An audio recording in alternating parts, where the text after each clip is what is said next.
Italy के एक शहर रोम से एक ट्रेन 14 जून 1911 को 106 यात्रियों के साथ यात्रा के लिए निकली, लेकिन आज तक वापस नहीं आई। हेलो दोस्तों, विथ मिस्ट्री की और एक नई वीडियो में आपका स्वागत है। दोस्तों, 14 जून 1911 को इटली के एक शहर रोम में एक ट्रेन कंपनी अपनी पहली ट्रेन जर्नी की यात्रा के लिए 100 लोगों को सिलेक्ट करती है। क्योंकि ये ट्रेन का पहला परीक्षण था, इसलिए कंपनी ने अपने प्रचार के लिए और ट्रेन के एक खूबसूरत सफ़र के लिए सभी यात्रियों को सुखद सुविधा और खाने पीने का अनुभव कराना चाहती थी। इसके लिए 6 कर्मचारी भी रखे गए थे जो सफ़र के दौरान यात्रियों का ध्यान रख सके।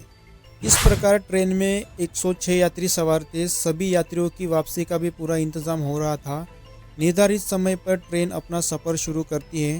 ट्रेन में इंजन के साथ 3 और डब्बे थे जिसमें सभी यात्री सफ़र कर रहे थे। ट्रेन चलते हुए इटली के खूबसूरत पोर्टल से यात्रा कर रही थी।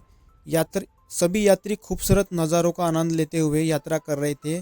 सब कुछ सही चल रहा था, लेकिन यात्रियों को क्या पता था ये उनका आखिरी सफ़र होने वाला है, जो हमेशा के लिए एक मिस्ट्री बनकर रह जाएगा। कुछ समय बाद उस ट्रेन के साथ कुछ ऐसा होता है जिससे आज 100 साल से ज़्यादा समय बीतने के बाद भी इटली के लोग हैरान हैं। ट्रेन अपने निश्चित मार्ग से आगे बढ़ रही थी। ट्रेन के रास्ते में एक टनल आती है जिसका नाम लोम्बार्डी टनल था। ये सुरंग करीब 1 किलोमीटर लंबी थी। ये सुरंग काफ़ी लंबे समय से यूज़ की जा रही थी, इसलिए इस सुरंग से गुजरने वाली ट्रेन के लिए कोई खास बात नहीं थी। इस ट्रेन के लिए आम रास्ता था, लेकिन इस बार ये ट्रेन सुरंग के एक फेस से अंदर तो गई थी, लेकिन दूसरे फेस से बाहर नहीं निकली। जेनेडी ट्रेन इसी सुरंग के अंदर कहीं खो गई थी। इस घटना से इटली के सभी लोग हैरान थे। एक दिन का समय बीतने के बाद भी 106 यात्रियों वाली ट्रेन का कोई अता पता नहीं था। जब कंपनी से पूछा गया तो उनके पास सिर्फ यही जानकारी थी कि ट्रेन को आखिरी बार लोम्बार्डी टनल के अंदर देखा गया था। इसके अलावा उनके पास ट्रेन के बारे में कोई जानकारी नहीं थी। जेनेडी ट्रेन की खबरें इटली के हर एक अखबारों में छपने लगी। वहाँ के सरकार को भी इसके बारे में जानकारी मिल गई थी। सभी लोग इस बात की हैरानी हो रही थी कि केवल 1 किलोमीटर लंबी टनल में इतनी बड़ी ट्रेन 106 यात्रियों के साथ आखिर कैसे गायब हो सकती है।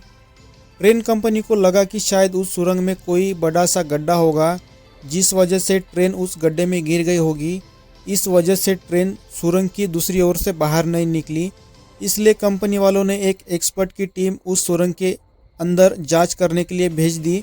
सभी एक्सपर्ट डरते डरते उस सुरंग में पहुंचे, क्योंकि इस घटना से सभी के मन में एक खौफ भर दिया था।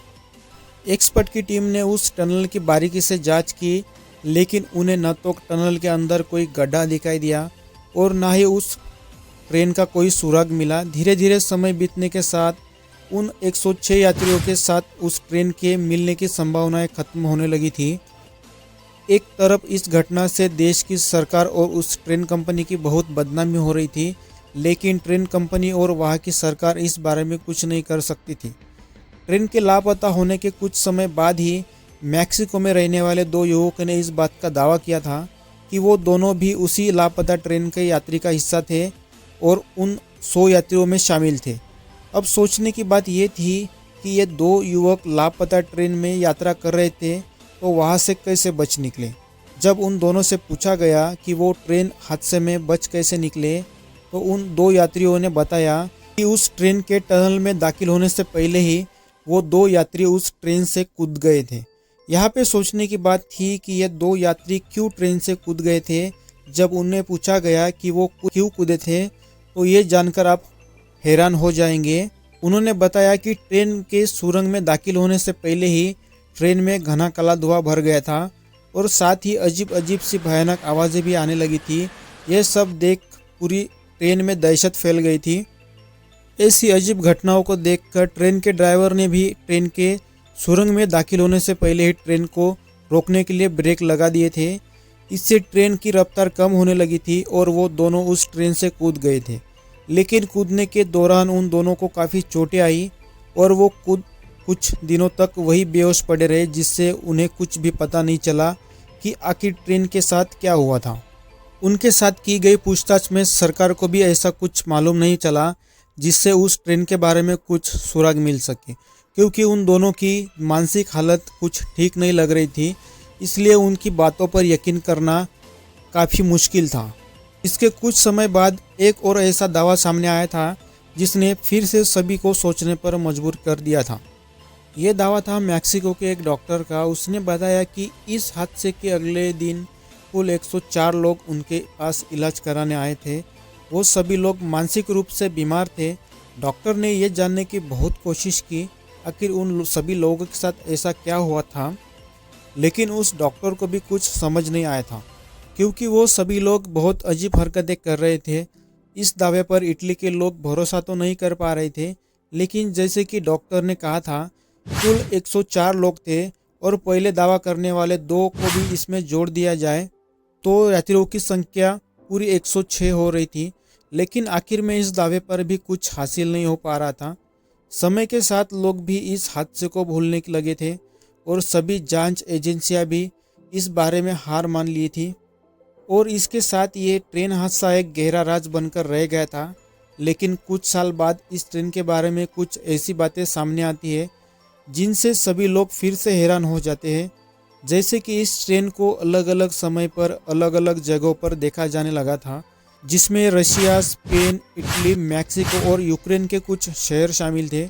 इस ट्रेन को देखने वाले सभी लोग ठीक वैसा ही हुलिया बता रहे थे जैसा उस लापता ट्रेन का था। वही एक इंजन और 3 डब्बे वाली ट्रेन सभी को दिखाई देती थी और गायब हो जाती थी।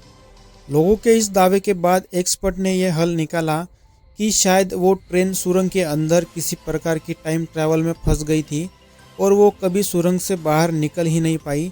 इसलिए लोगों के द्वारा उस ट्रेन को अलग अलग जगहों पर अलग अलग समय पर देखा जा रहा था। इस प्रकार उस ट्रेन की मिस्ट्री कभी भी सुलझाई नहीं जा सकी और आज भी वो ट्रेन हादसा इटली में एक बहुत बड़ी मिस्ट्री बनी हुई है।